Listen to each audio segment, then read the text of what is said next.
This is the Third Place Podcast, recording from the JLP CPA sponsored studio. I'm Brian Dolan, and right adjacent to me here, is Lauren Cuevas. Home is your first place, work is your second place, and this is your third place where the Christian community gathers. We've got some great statistics we're going to chat about and some new research on the church with our guest today who will join us for the whole episode. You know him and love him.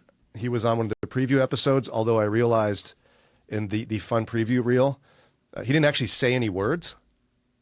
No, I don't know if you noticed yeah. that. I felt kind of bad about it, but it was a great little bit we did.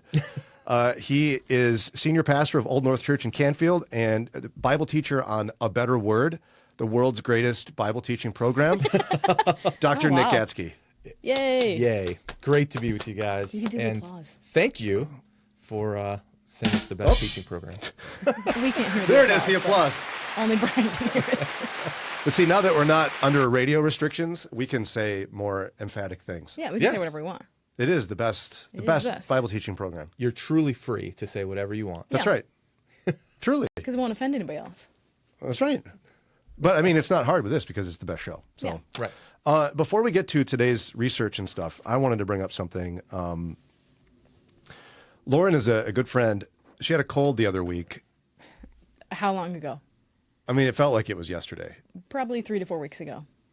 And I feel like in some measure she spent time with my wife at some point in the last few weeks. No. And she caused me to get a cold. I'm on the very tail end of a cold. I have don't not like seen getting a cold Sarah in in August. several weeks. Yeah. Summer cold. It's not fun. No, No it good. really isn't. I'm frustrated by it. But then I was also reminded as I was suffering. Yeah. You sure it's not allergies? I'm positive. The way Brian asks me every time I have a cold, is it allergies? He's like, it's probably just allergies. A lot of people mistake allergies in a cold. Dr. Gatzke? Well, maybe, but there's also a lot of allergens in the air this time of year. But I'd also Thank prefer to say it's a cold so I don't get other people sick. Like, I'm not just going to be willy-nilly just in case it's allergies. You know? It's very considerate of You know what you. I'm saying? I'm not going to sneeze on everybody. It is. Well, I mean, I'm much more sanitized than most people you know. Correct. So I, too, care about this very deeply. Yeah. But someone gave me a cold. I don't know, probably my wife. He blamed me.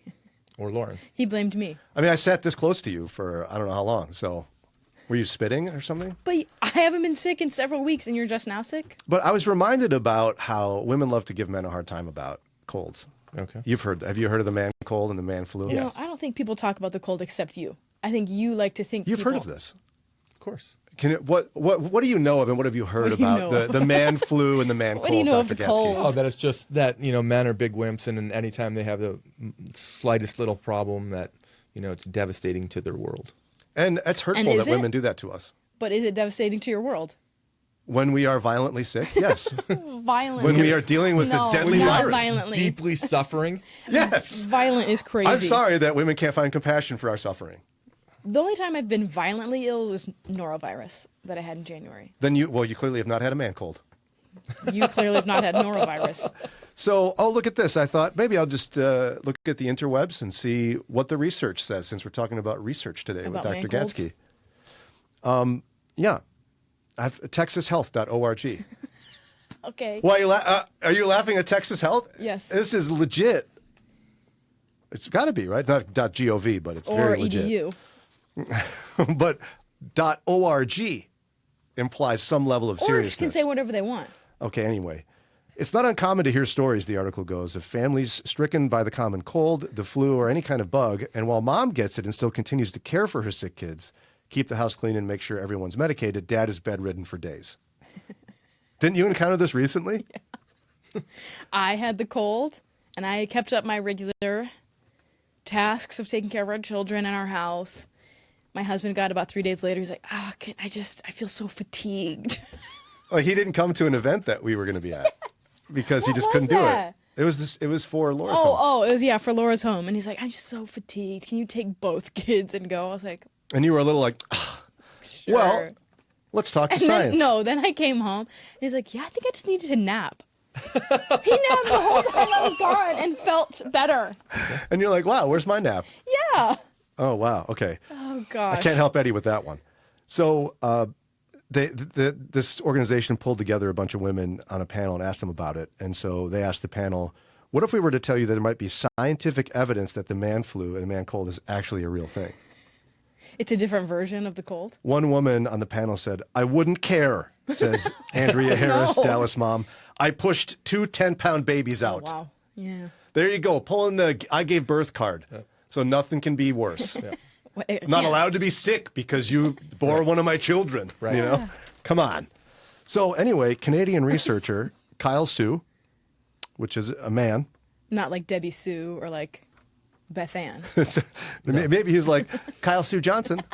I don't know what a Canadian surname would be. I don't know. I don't know either. A. Hey, Hoser. you know. So anyway, did some research, published it in the British Medical Journal. That's That's a okay. that's a legit. legitimate. Yeah. Yes. That's fine. so Lauren is But consenting to this. Texas.org or whatever it is it doesn't count. I love the manflu.com or whatever it is. Yeah. So he looked at mice first to see if there were gender differences in how they reacted to viruses. Why do we always use mice? It's a safe starting point. Well, do we because have nobody likes biological them. similarity? I mean, are you concerned about, you don't like mice? No, I don't. So you're fine with experimentation on mice. Well, do we have like same biological things that we start there? We have immune systems. Okay. Same I designer. mean, would you Lauren. rather use dogs? No, it's sad when dogs have colds. Cats, though? No argument here. Yeah. So he noted that infections tend to release corticosterone, Okay. which is a stress hormone. Females, he found, had a greater reaction than males, meaning that females suppress the symptoms of infection at a greater rate than male mice. Estrogen, Okay. you got a lot of that, Yes. also helped females reduce the levels of virus counts, he found. And when estrogen levels were reduced in female mice, they became more likely to get viral infections. In humans, transitioning, Okay. it's an odd word to use talking about gender. Okay, studies found that women Mice had a who better transition to immune humans. response against colds than men at the same age, especially if they were still in the childbearing years of their life, if you know what I'm trying to say there. Yeah. So they had a better immune response against colds than men. Ergo, it's real. It's real. Eddie was suffering at a greater level. Like, man colds are real, science. And his nap helped his immune system to catch up. Because he doesn't have estrogen. Fight that bad boy. He doesn't have your Well, superpower. he does, just not as much. Exactly. That's what I mean. Yeah. Response? Just means we're superheroes, so. And it also him. means, We're superheroes, so. but it also means that we actually do suffer more from viruses. Dr. Gatzke, this sounds, notice I'm emphasizing the Dr. Gatzke. Yeah, right. As if it's He's a medical. doctor. Yeah. I mean, we're Christians. We gotta love truth. We do love Oh truth. my gosh. Yes, we love This truth. guy. And we gotta love recognize the truth. biological differences between men and women. And clearly, men And suffer more from viruses. yes, when you are in your childbearing years, Brian. I feel like this should be in a sermon. Yeah, I think we got better things to preach about Than mice. than mice or Humans. even man colds. Man colds. But let's just all understand, like, ladies, Do you think you may Jesus have, had man colds? probably, he's a man. That's a fair point. He probably had a virus, and it was, I mean, Do you think there's he was all mean those to his years. mom and siblings about it? No, I don't think he Okay, was. so- But imagine But did he go take a nap? Probably. Yeah. he took lots of naps. And I feel like that Jesus, even though it's not recorded in Scripture, he can identify with my experience with a cold because he was a man. So he must have Yes. experienced a man cold. He suffered in every way. This is theological. Every way. There's nothing that I experienced that he hasn't experienced. Yeah. Just- yeah. Including the man cold. Do you feel like you've won? I'm He vindicated. does, yeah. You feel like you've won now? Did you hear her spin it though? Somehow like women are better? Yeah, well, you've just basically said they're genetically superior Yeah, you as it did. You relates said to fighting you off literally viruses. said our immune systems are better. Yeah, well, it's because we're Nobody loving our wants wives a so cold. well, it affects our immune system. It must be what it is. Interesting. Yeah. What do you mean interesting? Speaking of data, Yeah, next. next she says, Dr. Gatzke, there's a whole bunch of new research out for 2025 about all things godly and churchy. Yeah. Pastoral. And you, being serious, you do enjoy looking at statistics and research. I do too. I'm kind of a nerd like that. But here's the thing. I feel like so we live in the weeds, right? Yeah. And, this week I have planned sermon series. I've met with people who are grieving. I've met with people who are dealing with sin in their life. I've, engaged my staff in a number of different things. And sometimes it's really good to take a step back and say, okay, what's happening on the macro level, and how does that inform how we process what's happening and how we strategize for what's to come? And that's where data like this is, I think, really interesting and really helpful. Because in our town, you might have one reality, and it might be totally different, but you think it's everybody's reality. And the next town, they have a different reality, and they think it's everybody's reality. But, macro level statistics are helpful to say, okay, what's happening in the big picture, and how does our stuff fit into that? Now, I have one pet peeve about statistics that drives me nuts, because I talked about it a lot in our former show and on my new morning show on KHCB, their Uplifted stream. I talk about stats a lot as well. People are always just like, oh, I don't like that study. It must have been a bad study. Right. Yeah. You hear that. You hear that all the time. So if I don't like it, it's bad. Right. What's your response to that as believers? I mean, of course, it's not perfect, right? No study's perfect, and polling data is representative samples, right? Whoever chooses to give their answers. Whoever participates in the poll. Now, there are more reputable ones than others. And so TexasHealth.org, for example. Exactly. Yeah. So I like to look at reputable ones to the best of our ability to discern. But if it's, nixpoll.com and, 6 people entered their results, probably not the most helpful. Well, and I mean, obviously it's not the same. It's in a different ballpark as Scripture. But if I'm to approach the Scripture as my preferences don't matter here. Right. I'm going to yield to God's word, even if I don't like it. Yeah. There's a measure at which I'd like to see people apply that to statistics. I mean, yeah, there may be errors in it, maybe some bad questions, but generally speaking, not liking answers doesn't invalidate a study. Correct. Yeah. And I think that at the end of the day, you can be the type of person that wants to only hear what you agree with, and then you're going to have a really hard time functioning in reality. That's right. You're going to always be offended. Oh, yeah. Or you can be the type of person that says, all right, I want to know what's happening objectively, whether I like it or not, so that I can engage in a helpful, meaningful way. Yeah, I mean, like But we're so easily offended, Brian. That's the problem. It drives me crazy. We're so easily offended. Why is that? Oh, why is that? Like Christians in particular. I guess people too. I but don't think it's just Christians, man. But we live in an era where it's like if you read all the statistics about the way that non-Christians in America feel about us as believers, it's not good. And so our response is usually, well, just a bunch of idiots. Yeah. As opposed to, I wonder if there's any way we could adjust ourselves to make sure the gospel really sounds like good news for people. Yeah. Yeah, and it's in some ways both. I mean, in one ways, you expect people who would look at somebody that's living with a godly conviction in their life and be angry or think poorly of them for any variety of reasons that you wouldn't know, because it'd be different from person to person.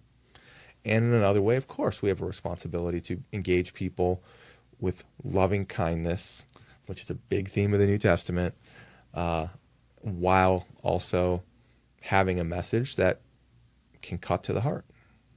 As long as it's the message that's cutting to the heart. Yeah, and not your disposition or your tone or whatever.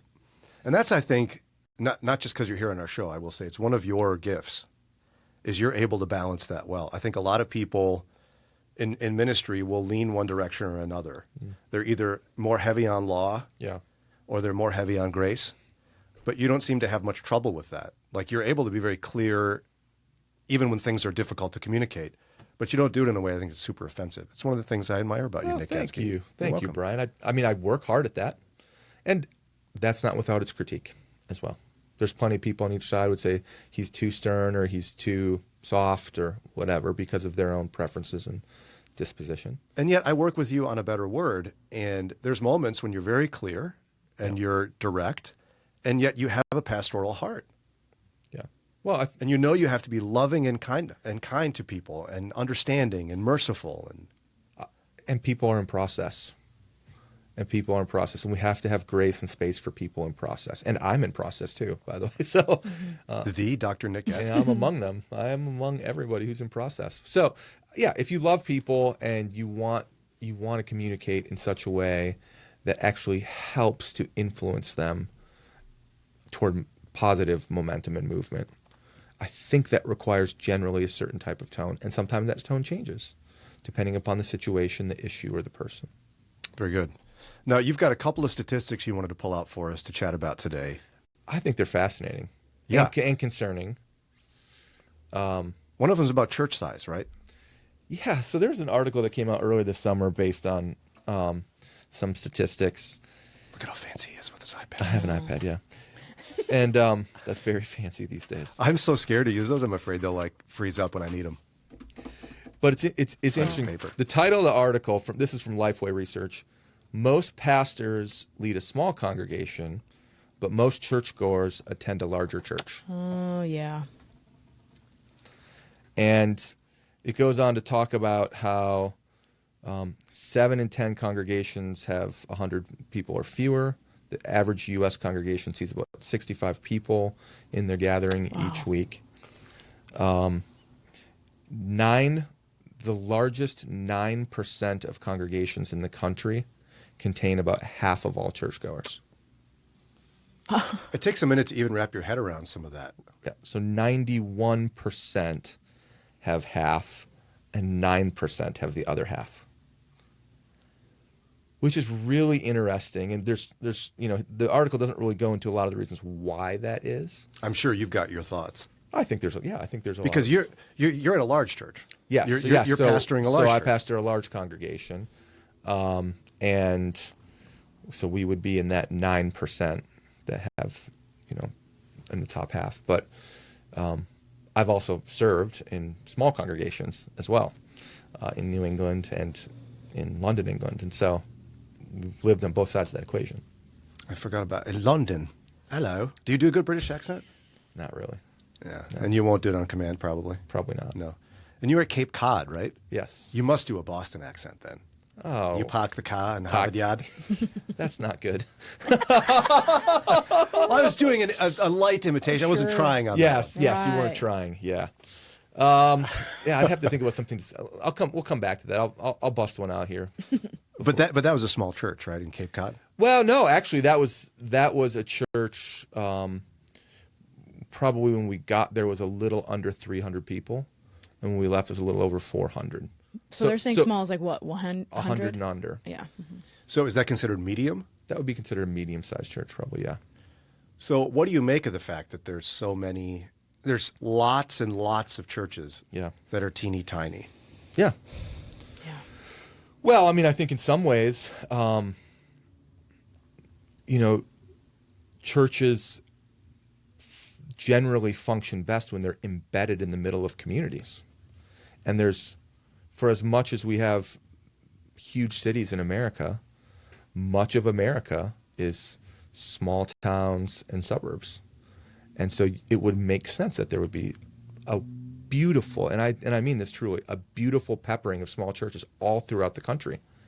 And Christians in their local communities wanting to gather to worship Christ with the people that they live around.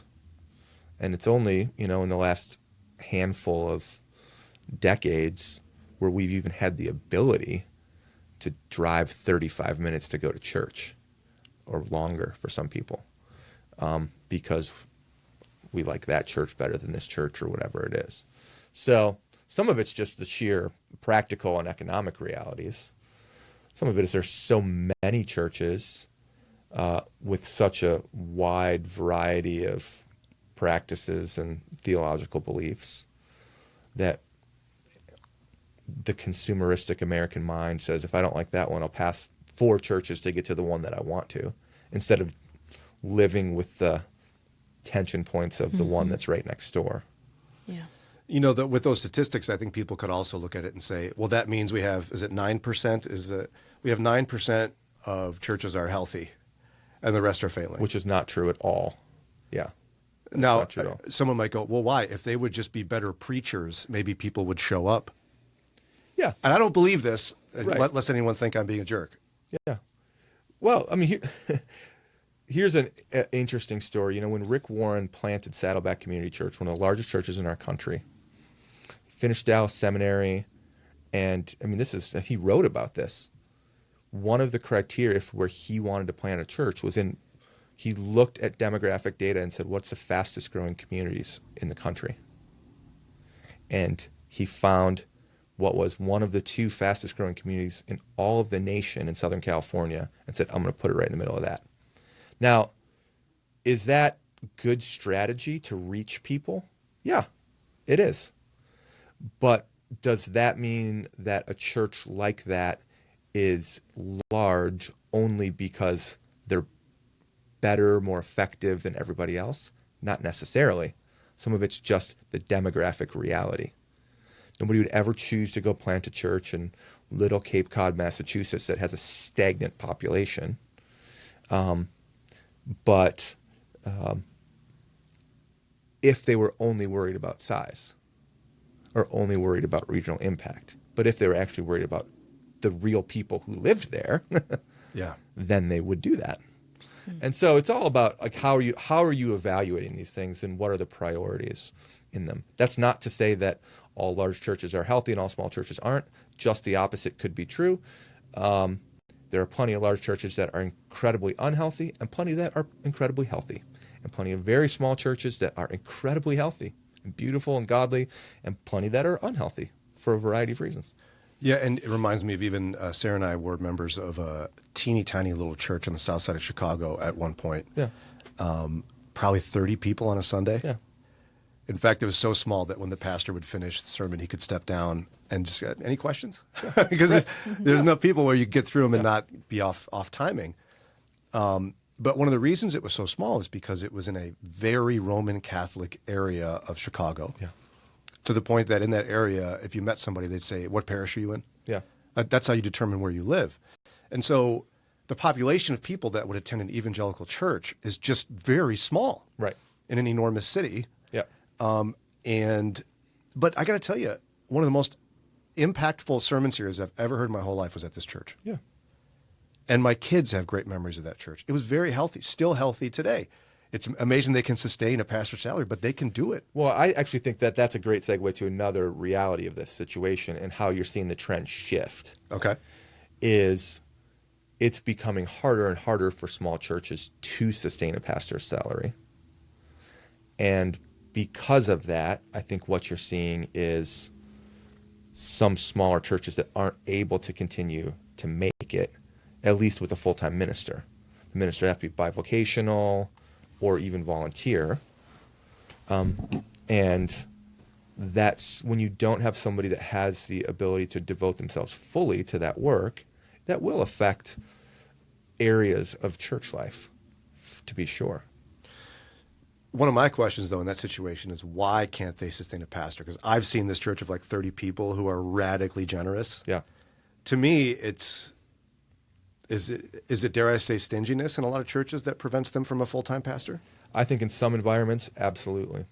Not all. This is where I'm just so careful to just to generalize. We want to say, well, yeah, the people just aren't giving. They're not giving enough money. They're not tithing. They're not sacrificing. Well, maybe. It could be a very impoverished area, and they just can't do it because, by the way, the church I was talking about, very wealthy area. Yes. Or it could be it's an aging church and they're now on a fixed income when they used to not be. Right. Yeah. But we talk about this too in missions all the time. So, there are plenty of areas of the world where we help fund a missionary who's a pastor, and that church, if they did not receive American money, that missionary would not be able to be there because the church couldn't support them, even though the church might be That's a good point. some couple hundred people. But the employment rate is, 8% or something in that particular population. So there's all kinds of different realities there. And what's the long-term answers? That's a whole another long question. But So then tied up in all of this is how do you measure success then in a church? it's a huge one. Yeah. And I mean, for you, the temptation would be, well, it's full. Must be doing something right. Right. But you can't necessarily rely on numbers, right? No, not at all. So then how do you set up metrics in a church? in a healthy way. Yeah, and this is one of the hardest things, because the metrics that you use that I would say you should use to measure success in a church are not objectively measurable. So, what is the sign of a healthy church? Faithfulness to God. How do you measure that? You can't. You know it when you see it, but what's the sign of a healthy church? Healthy biblical preaching and teaching.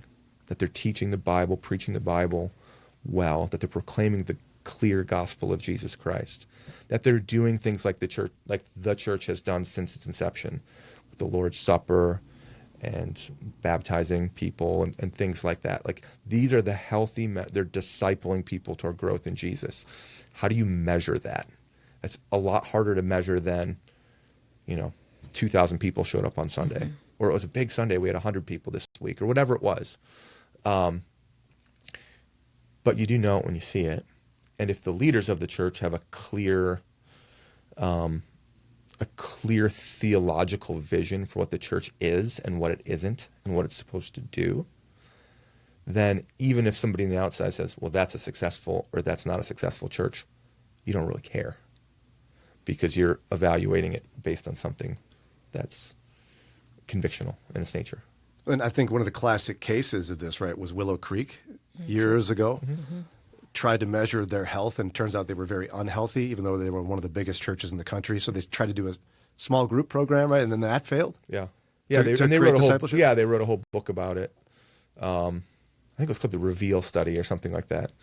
And realized the ministry wasn't producing what they had hoped it would produce in people's lives, and part of that was the commercialization of everything. But then they commercialized the study. So. Lauren and I want to take a brief moment before we continue today's episode to thank our sponsors.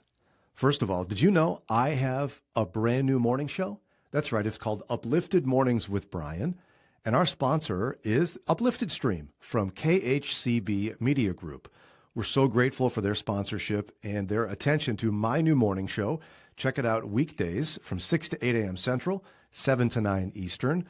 We have a lot of music, worship music. We've got scripture. I have devotional thoughts, try to share some funny stories, dad jokes, Bible quizzes, things like that. For more information how you can listen to my new morning show on the Uplifted Stream, just go to upliftedstream.org. That's upliftedstream.org, or just download the KHCB mobile app. We also want to thank our sponsor, JLP CPAs. If you're a small business owner, you already wear dozens of hats. You don't want to have to worry about things like taxes, payroll, financial reporting, budgets, balance sheets, all those kinds of things. Let our friends at JLP CPAs take care of that for you. They're a firm focused on small businesses. They're a local Northeast Ohio company, and you ought to check them out so that you can focus on what you're good at in your small business. For more information, go to jlpcpas.com. Again, jlpcpas.com. And finally, we'd like to thank our friend David Safransky and Edgewater Investment Group for being a sponsor of today's episode. Have your finances been overwhelming? Are you stressed about your future? You should talk to Dave and his team at Edgewater Investment Group. They'll help you with things like budgeting, retirement, investing, and they'll be honest and straightforward. So you want more information about how you can get connected and get their help with your future financially? Go to edgewaterig.com. Again, that's edgewaterig.com. Thanks again to our sponsors, and now we'll keep going with today's episode. So then how do you, because at the same time, people showing up to a church, a lot of people could be a sign of health. That's what it's you want. It's not a sign. Yeah, you want your church to grow. You want your church, right now in our church, we're seeing beautiful growth with people being converted from all kinds of backgrounds. Non-Christian backgrounds, former Roman Catholics, college students, all kinds of different people that the Lord calls. Yes, you want your church to grow because that means people are being saved. And that happens at different rates and at different times for churches. And some of it you can help and some of it you can't. And so part of it is you're trusting the Lord. What the Lord says is good enough is good enough. You're trusting it. I mean, the famous missionary stories of, Adoniram Judson, Hudson Taylor, these people that didn't see converts for years, their spouses died. In our modern metrics, they said, oh, they're not successful. They should come home. 7, 8 years later, they finally have a convert. One convert turns to 3. And then 30 years down the road, thousands and thousands and thousands of people are the spiritual children of that long labor. And you can't measure it like in short doses. Is it accurate to say that there's a sense in you even of mystery? Like you're like, I don't know exactly why we're doing this well. I know we're trying our best to do what's right. Yeah. But there's God's hand in this somewhere that this many people show up. I've sensed that from you where you're just like, it's wild. Look at all these people. Yeah. We pray all the time that the Lord would do the things that only he can do. I mean, every Sunday we have 30, 40 people crammed into a little room before church, pleading with the Lord to say, God, we can do the very best to our ability, and we have no ability to change anybody's life or save anybody. You have to do that. Will you please do that today? And he does it. So is there a mystery in it? In one sense, no. God is doing what he's promised to do. In another sense, yeah, how did it in that person or this person or that situation? Amazing. How did that guy come to church? I would have never thought that in a million years. Amazing. So, but the subtle difference is in the past, a guy like Mark Driscoll, would have been like, well, I mean, yeah, I'm dynamic. I mean, I'm really good. Yeah. That's why he's here. Right. I've never sensed that from you, and that's got to be it's got to be a difficult temptation too when you got a full sanctuary. To be like, I'm pretty good at this, huh? Yeah. Applause, everyone. Right. Yeah, I mean, I just think we can't take ourselves too seriously. Yeah. With the credit and sometimes the blame. Other times we can take ourselves very seriously with the blame. But I'm just acutely aware God does the work through the Word. Like he does it. I get to be a part of it. I get a front row seat, but that's it. And I think when you get into the pride game in anything, and especially in ministry, it's a really dangerous game. Yeah. And it crumbles really fast, as we've seen plenty of examples of that.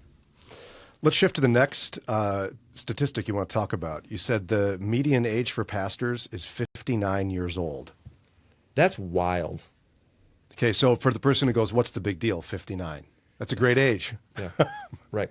So why is that a problem for you? Well, not a problem. Why is it wild? Well, it indicates a number of things. It indicates that less younger people are going into the ministry. But the need's not getting less. Yeah. I mean, we saw all kinds of statistics about COVID and what that meant for ministers getting out of the ministry because of all the attacks and pressures and stress. And if they were close to retirement age, they just said, yeah, forget it. Like, I'm done. Or I can barely support my family on the income that I have, and I could go down the street and support them much more. Why am I getting killed every day for these people who are now trying to kill me? Yeah. I'll go get a different job and support my family differently, or whatever it is. So I think that to say the median age of pastors is 59 is to say you have a large percentage of the American pastorate that's on the verge of retiring in the next 10 years. And the pipeline behind them is very unclear. So when you look at, it doesn't have to be your church, when you look at churches trying to hire somebody as a pastor, what's the landscape like right now? Well, and yeah, the anecdotal evidence bears it out. It is a bear market. It is really hard to find somebody who's trained to go into ministry full time right now.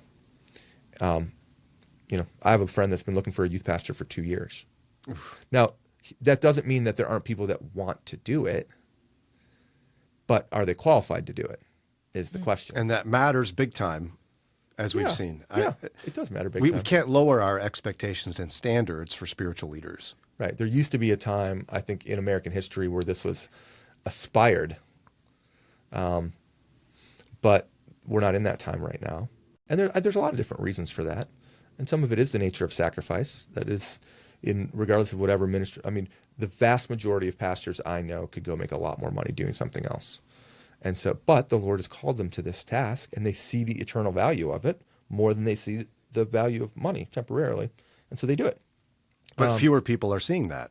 Why? But fewer people are seeing that. Well, could be because we're not discipling them well enough. It could be because, and I don't think it's this, but it could be. You could make the argument, maybe the barrier to entry is too big. What do you mean? Maybe we have too many requirements for qualification. Do you think that? I don't think that, because I think ministry is really hard, and you want really well-trained people to be in it, people who have gone to Bible college or seminary or whatever. I think that the idea of going into certain environments is really scary for people. And I think the church generally probably hasn't done a great job of casting the vision for what a life of service to the Lord actually looks like.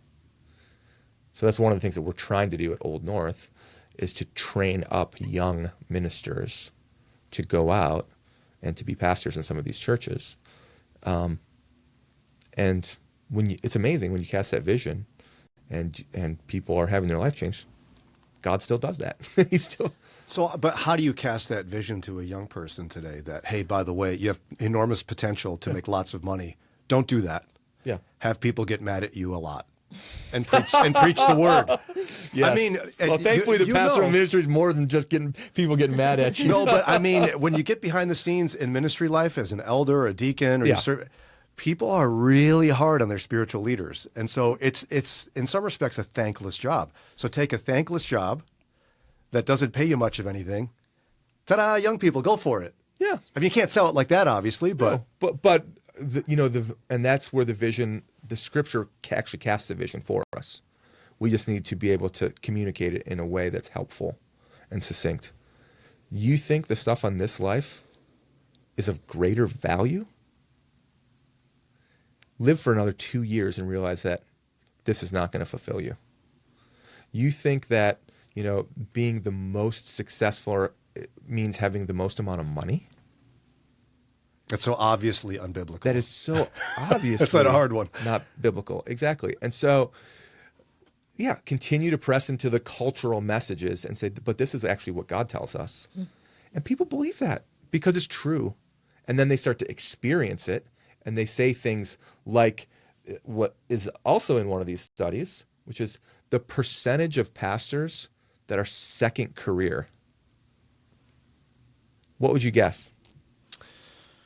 They were in a career, they left it to become a minister. I mean, if I was going to guess, it'd be a low percentage. 30. Yeah. 66%. Oh my. 66% of people who are clergy in America, that's their second career job, meaning they left one to go do this. Now, that could be anybody who says, I had 40 years at IBM, I'm on a pension, I'm going to go pastor my local church. Or it could be the young man that we have in my church who finished college with an engineering degree. He went and worked for Foxconn for a year and left because the Lord was calling him into ministry at 23 years old or whatever. Wow.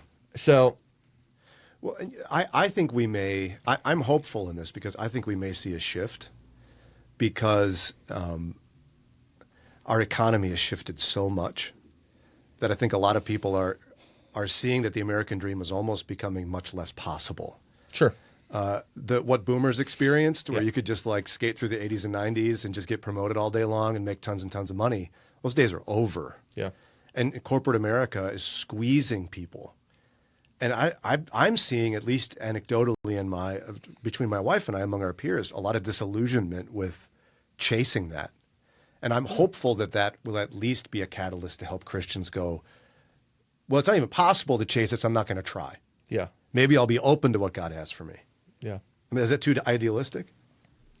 No, I think there's definitely cultural trends along those lines. I mean, and even the economic realities of it you mentioned. I mean, I was listening to something the other day that was talking about the cost of housing, and and the price of the average house in many communities today versus 30, 40 years ago, it was 3 times your annual income for people in the 1960s and 70s or something like that. And now it's 10 times your annual income to buy the similar type of house, which makes it really hard to break into that space, which also then turns further into this disillusionment to the way the whole system It's functions. anger inducing. Yeah.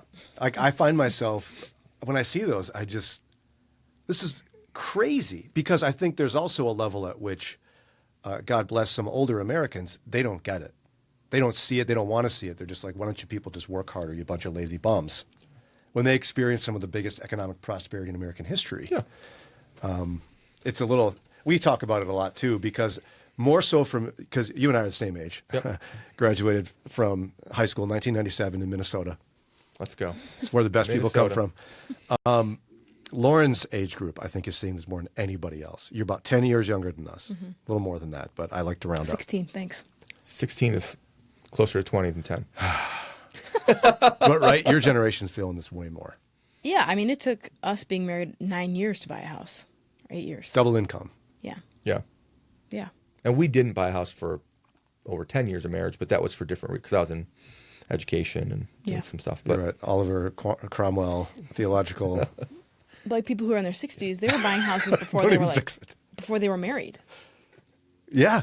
It'd be like a single person is just buying a whole house by themselves. Yeah. That would never be yeah, I possible. think my dad bought Yeah. I think my dad bought a house before they were married. Yes. In the early 1970s. And see, you and I we were on the tail end of that. Yeah. Like when I got my first house, I had a teaching contract. I was 22 years old, 22 and a half. I'd signed a teaching contract, and that was enough for me to buy a house. Yeah. For how much? How much was the house? 150, maybe. Yeah. And I mean, I hadn't made a paycheck. Right. And I was just like, look, guys, I got a swear jo- I've got a job. I got a job, yeah. They're like, here you go. Yeah, you can have a mortgage. Yeah. And those days have changed so much. Yeah. So I guess all that to say, maybe that will be good for the church, economic struggle, because it might force people to think spiritually. I hope so. And I think the other things that, as you kind of just tease out the implications of some of these things, you could see it working both directions. And what I mean by that is this. You hear about a lot of people, like in Lauren's generation and younger, that actually are turned off by larger churches like mine. They want to be in smaller community-based churches. They want to be in their neighborhood. And because they don't want to chase whatever the idea is of the corporate dream and, that type of lifestyle, they just want to be in a community and embedded in that community. Kids these days. Simultaneously, you see a dynamic in which if that community can't support that local church, then you could see those smaller local churches closing. Larger churches get larger, smaller churches get smaller, or continue to, or even close. And then you just have all these regional churches peppered everywhere instead of smaller community churches. So you can see it happening either direction for different reasons.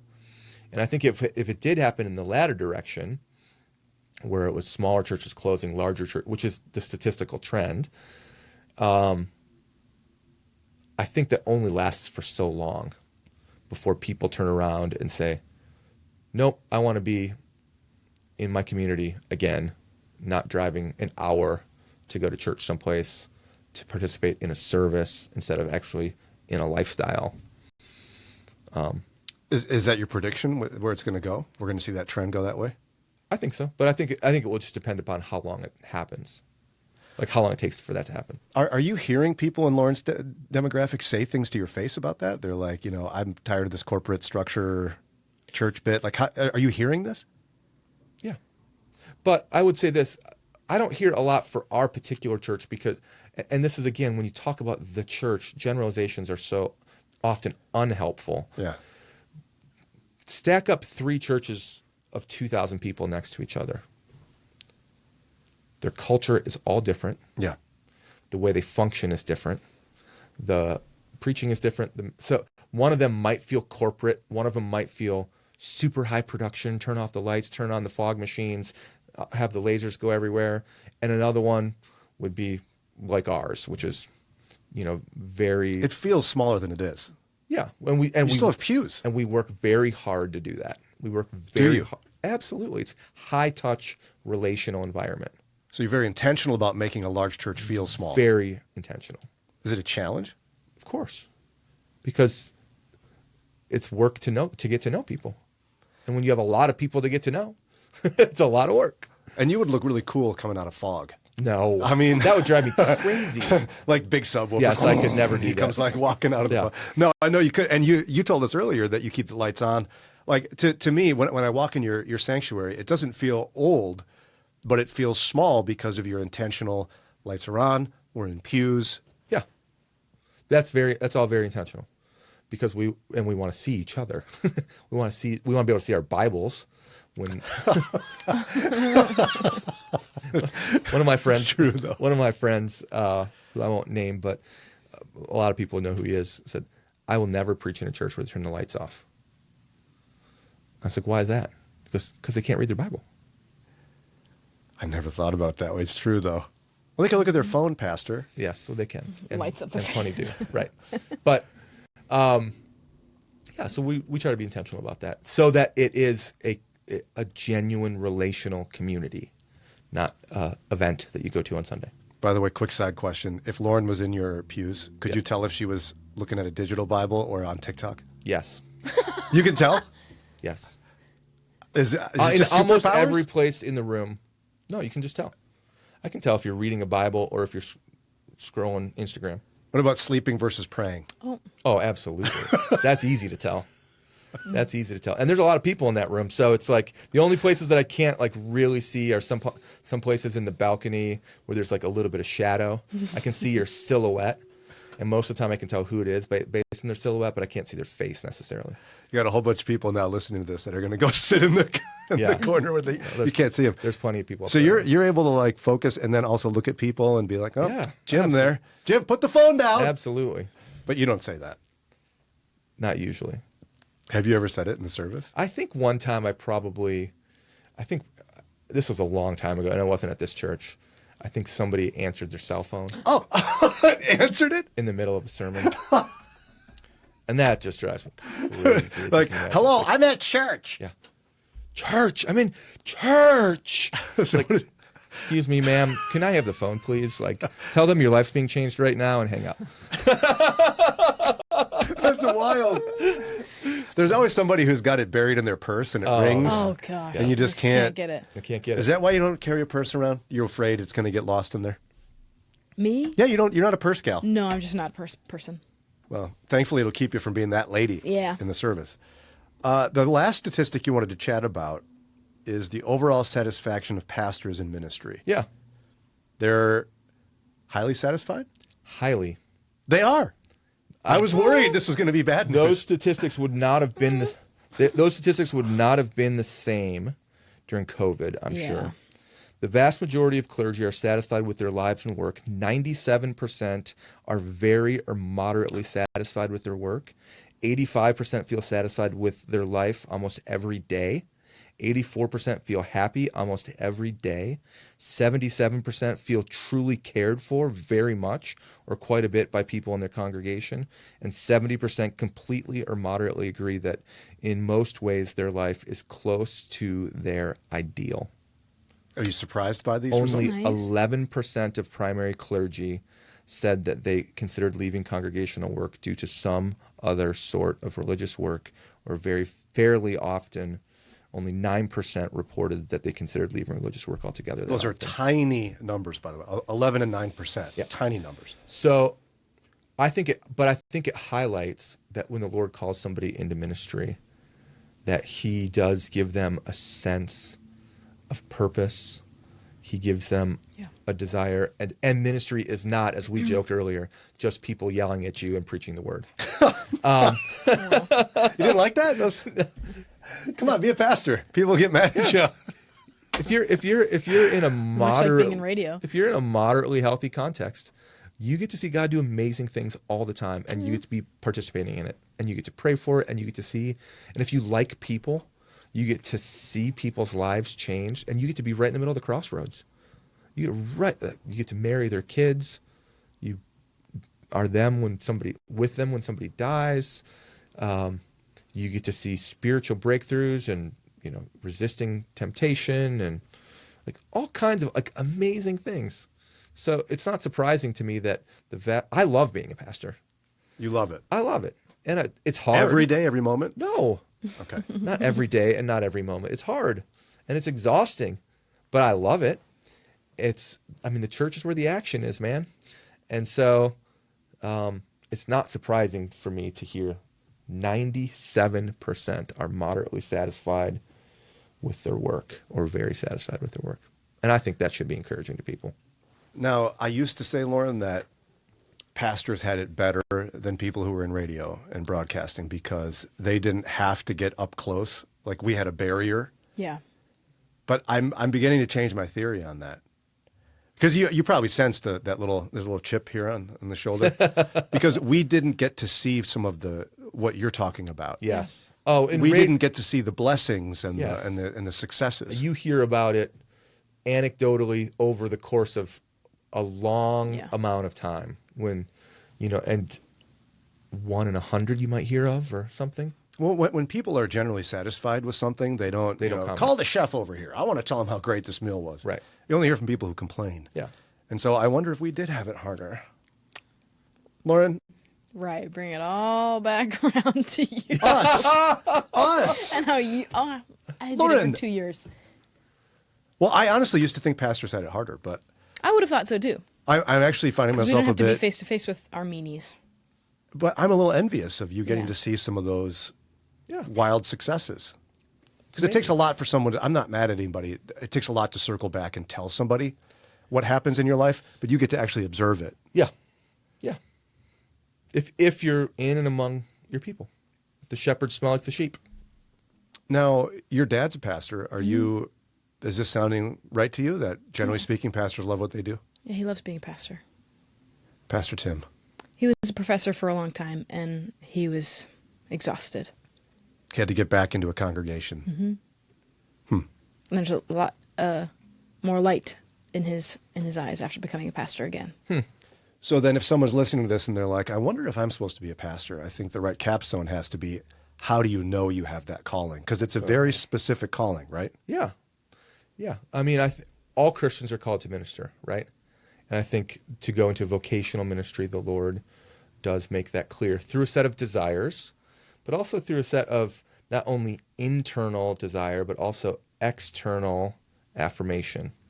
So people in your life that say, yes, I see that the Lord uses you in this way, or I see you come alive when you're teaching that Sunday school class, or it's concerning to me when someone says, I think I want to be a pastor, but they don't do anything in their local church. They don't serve in any way. But a lot of people say it. Do they? I'd like to want to be a pastor, because they have a perception of what it is, but it's not actually matching the doing of the work. Yeah. So if you think the Lord's calling you to ministry, go serve in your local church. Go teach a Sunday school class. Go sweep the floors. Do whatever stock the pews. Do something to help the congregation of people, and then talk to your pastor about, I think the Lord would you observe my life and help me discern whether the Lord is calling me in this direction or not. So it's not just a feeling that you have in your gut. No. There has to be external confirmation and almost a submission to people around you to speak true things, not your best friend who always says yes. Yes. And if you say, well, I have nobody in my life that can actually evaluate me that way. Oh. Well, then you shouldn't be a pastor either. Well, then you should get people in your life that can evaluate. You have to put yourself in positions in a church with other Christians who you can serve and who can serve you, so that those things can be vetted out over time. Would the ones who are not actually called be the ones who look at what you do and they're like, look at this guy. All these people listening to him for 45 minutes. He's in the spot. Is it the spotlight that people are attracted to, do you For think? some people, yeah. For some people, it's the nature of a public role. And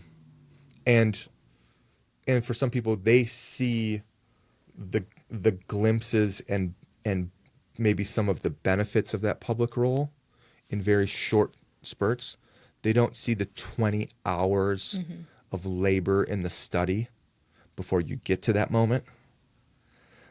They don't see the sleepless nights. They don't see the stress over something going on in a life of a person in the congregation that their pastor cares deeply about. They don't see those things, and so they, oh wow, he stands up on a platform and he gets to speak to a lot of people, and they listen to him, and they might even be encouraged by what he says. I want to do that, which is great. Preaching is my favorite part of pastoral ministry. But that's a fraction of what you are actually doing in a week. Yeah. So it's important. So, yeah, absolutely. Well, Dr. Nick Gatzke has been our guest. Thank you, Dr. Nick Gatzke. If folks want to listen to your program, A Better Word, Yeah. or they want to go to your church, how do they get more information? Yeah, they can go to abetterword.org or look for Better Word on whatever podcast platform that you like to use, or the pray.com app. And for Old North Church, oldnorthchurch.org. We're in Canfield. If you're in the area and don't have a church home, we'd love the opportunity to meet you. But if you do have a church home, go to your church. Be a good church member. Yeah. Serve. And listen to some stuff online. And who else is on A Better Word, Lauren, with him? You. Oh, that's right, me. And no, it's a pure joy for me to hang out with you. Every couple of months we get together. Yeah, we have a lot of fun. Plow through We stuff. record a lot of stuff, but we get to talk about really cool, important, biblical, spiritual stuff, and I love that. Yeah, amen. And we got before we go as well, we need to make sure we point people to our website for more information, because we do want more sponsors. We're looking for sponsors. Yes, you can go to stainedglass-media.com. You can find all of our sponsorship packages. If you also want to start a podcast, we can help you do that too. We have packages you can purchase there as well. There's also other podcasts there. I don't know if you know that. We do other podcasts. That's right. You can find them there. So go check it out, stainedglass-media.com. You were worried. Still am. On the dash? Yeah, I don't like it. Well, and I say stained glass a lot. A lot. Slash. As I jump ahead. Yeah. She wanted it stained glass Dot media. and I was like, no one does dot media. No, yeah, I'm with him on that one. But we're old. You're young. I said, Lauren, we need a .com. 16 years younger, as we learned Yeah, today. that's right. We need a .com. And she was like, okay. She calls me granddad. Well, you did the grandfather effect. Yeah, but it's more like An insult? Yeah. Yeah. Is it because of your beard or because of your His actions. dad jokes? no. It's like if I'm not just happening hip with it on all the things happening. She's like, wow, granddad, get with it. So it'll be. It's hard to keep up. It'll be very interesting as Lauren moves through her 30s. Yeah. When she becomes a little disconnected from the latest and greatest technologies Yeah, that's as true. well. I can't wait. I know. The other day she texted. She's like, "Hey, I just took the flux capacitor and connected it to all my emails, and they're all connected and doing all the same things." And I was like, "I think you're gonna have to help Granddad over here, because I don't know what you just said." And I figured. And the fact that you just use a flux capacitor I know, reference for a exactly. movie that was made before she was born. Right. Yeah, great movie though. Yeah, it was. But has she ever seen it? No. Yeah, exactly. Don't even get me started on the stuff she hasn't seen. Right. We're I'm a big doing movie person. a prison podcast series called 40 to Life. We're working on this right now. Yeah. We live in a state that has one of the most historic prisons.